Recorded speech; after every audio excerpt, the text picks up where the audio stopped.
Good afternoon, everybody. Uneducated Economist here. So I wanted to talk a little bit about the semiconductor chip shortage. It's really interesting to hear about how there was so much shortages taking place because of the semiconductor chip shortage. And I said it a while ago that at some point you're going to find that this chip shortage that is taking place is going to turn into gluts. And now you're starting to find that the articles are coming out talking about that exact thing, where the oversupply of these semiconductor chips are going to start hitting the market real soon. And now take a look at the article. Look at some of the things that were stated inside of this article. Hoarding of these chips. This is really where the overwhelming manufacturing consumer demand stuff was completely fraudulent. It wasn't necessarily fraudulent like somebody was trying to commit fraud. It was just so obscure that people had this idea that there was an actual chip shortage taking place, when for the most part, it was the hoarding of these chips and the fear of not being able to get them that caused people to go into panic buying, panic holding, and then over manufacturing due to this panic that was taking place. And this is really going to come back and really bite these semiconductor manufacturers. It's going to hit them hard. Because what they're going to end up doing, or what they have done, is they've started ramping up production, is that they started investing into building more capabilities of putting these semiconductors into market. So like, if you have this overwhelming consumer demand taking place and you're like, man, the demand is high, I got to start producing more of these things because there's all these people asking for them, just to find out that there really wasn't that many people asking for them. It was just more people hoarding onto these things and not allowing those things to go into market. Now we saw this we've seen it happen all over the place. But it's not like just because of the pandemic. I mean, this sort of thing happens quite frequently. In fact, I used 22 long rifle ammunition as one of the indicators, or not indicators, but one of the examples of this hoarding of a particular item. I mean, you saw it taking place. It came down to the toilet paper. Not the toilet paper shortage that we have recently experienced, but there was one that took place back in the late 70s. And this toilet paper hoarding took place because of a Johnny Carson show. You remember Johnny Carson, the late night show, Late Night with Johnny Carson?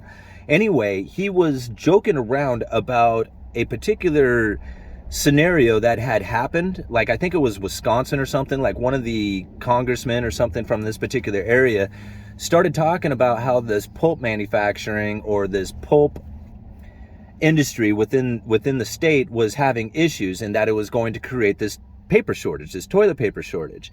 Well, Johnny Carson joked around about that, saying that there's going to be this toilet paper shortage, and everybody heard it and started running out there and buying up all the toilet paper, and it literally zapped the inventory of toilet paper off the market for like a year. There was this huge toilet paper shortage taking place, and we did a video on this years ago, like before any of the pandemic and any of that stuff was talked about.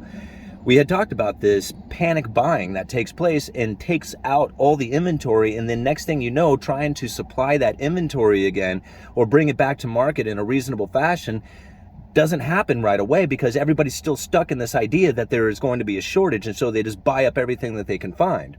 Well, that happens throughout the industry. It happened with 22 rounds like 10 years ago. We saw this happen. Literally like the little 22 bullets, the most common ammunition that you could possibly get in the entire world, was in short supply. Like, you couldn't find it. A box of 500 rounds, which would normally cost like, $20, was selling for like 80 or 100. And people were like, man, there's this huge shortage of 22 rounds. They're just not manufacturing them. No, that wasn't the case. They were still manufacturing them. It was just that so many people were out there buying them up that there was no supply to go to the stores. And so when people saw that they were not available at the stores, they just assumed a lot of things were taking place out there that just simply weren't. It was just hoarding mentality, this panic buying, this idea that you couldn't get it, so you better get as much as you can and pay as much as you can for it, or else it's just not gonna be available to you. Well, that happens throughout all kinds of things within the industry, including homes. Like, we've seen it just recently over the last few years, the shortage of homes taking place, not enough of them coming into a new supply. Everybody was just buying them up just as soon as they could. Like, as soon as they hit the market, there would be an offer for it. Well, all that stuff eventually finds its peak, and then it reverses and goes the other way. We're going to find the exact same thing happen in semiconductors. Now, what I found interesting is that today I found an article talking about how the administration wants to put billions of dollars, what was it, like $50 billion to the idea of ramping up the production of semiconductors. And I'm thinking, why would you do that? Don't do that. They're about ready to start flooding the system. All the people who manufacture semiconductors are going to supply the industries with them. In fact, they're almost to the point that they are oversupplied, or not oversupplied, but overproducing, and there's going to be gluts of these things. At the same time, the administration's wanting to put $50 billion towards the idea of ramping up production of this. Well, what's going on here? Like, I mean, is this really like trying to solve a semiconductor problem? Or is it the administration wanting to take advantage of a known situation that is going to arise? The semiconductors are going to come back into availability very soon. I mean, whether it takes 6 months, a year, or whatever, it's going to happen. The free market will take care of business on its own.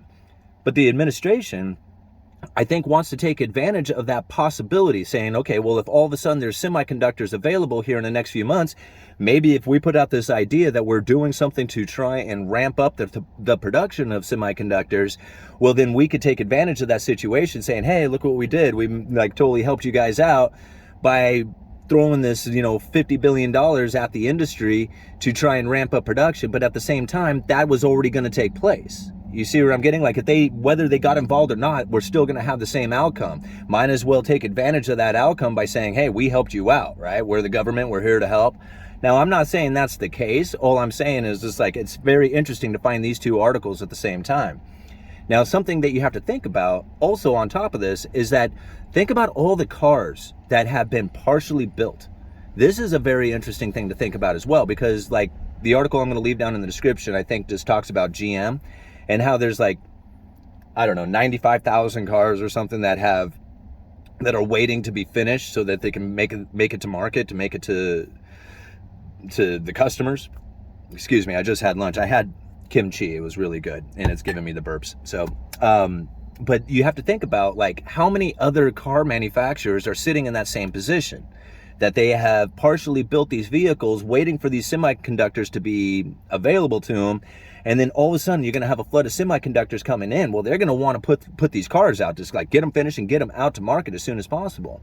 At the same time, we're going to have a lifting of interest rates. So there's going to be less car sales happening. Well, if there's less car sales happening, that means there's less orders coming in. Now, you can relate this to just about anything within the bullwhip effect, within the entire economy. These things are happening, and we saw it happen in lumber, and I said it's going to happen throughout the rest of the economy. Well, once the semiconductors become available, the cars are going to be finished. There's going to be less people buying them. That means there's less orders coming in. That means the manufacturers may or may not want to actually build new cars. And I'm assuming that they're probably not going to want to be building them if they do not have a lot of orders coming in. So this is the situation that we're coming into. This bullwhip effect is going to continue. And a lot of people are now like, I even seen like on YouTube that a lot of people are now talking about deflation, or how the inflation may have been inaccurately, predicted. But I had said it a while ago that it was the supply chain breakdown that is causing the prices to go up. It was more of a supply chain breakdown than it was the monetary policies coming from the Federal Reserve. And now one of the other articles I just want to leave in there, I'm going to let you guys go because I got to go back to work. But one of the other articles I want to leave in there, down in the description for you guys, is talking about the rails, the trains that carry the material across the country. They are so overwhelmed with the amount of inventory that is within the transportation on these trains. They are so overwhelmed with the amount of inventory on there in that system, and the lack of labor, that they have pretty much care less about where things go. They're like, we're just overwhelmed. We got too much stuff here. Get these cars out of here. And they're like, well, they're not going in the right direction. It's like, don't matter. Just get them out of here. I don't want them here. And this is what a lot of these distribution hubs are starting to say. It's just like, fine, make it somebody else's problem. We got our own problems. We got too much stuff. I don't care where it's going. Just get it on the next, train hauling out of here and get it out of here. That is not an efficient system. That is going to continue to have prices elevated if you cannot get this distribution network to find its equilibrium and become more efficient. So right there, you're going to see that there's still going to be problems going on within the distribution network. That's going to be more tight inventory on a lot of products out there. At the same time, there is just a flood of inventory within the country. It's just literally getting it through the supply chain.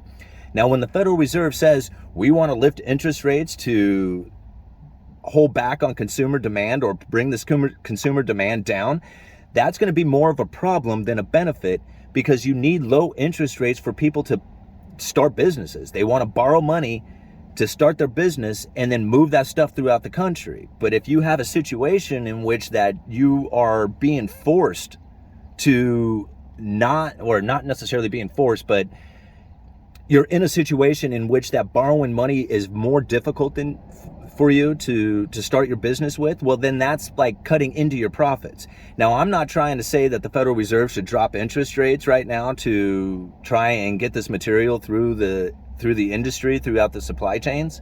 I'm not saying that at all. All I'm saying is like the raising of interest rates is not going to fix the problem. All right? The problem is the distribution. It's the supply chain. And the lifting of interest rates can't fix that. All right.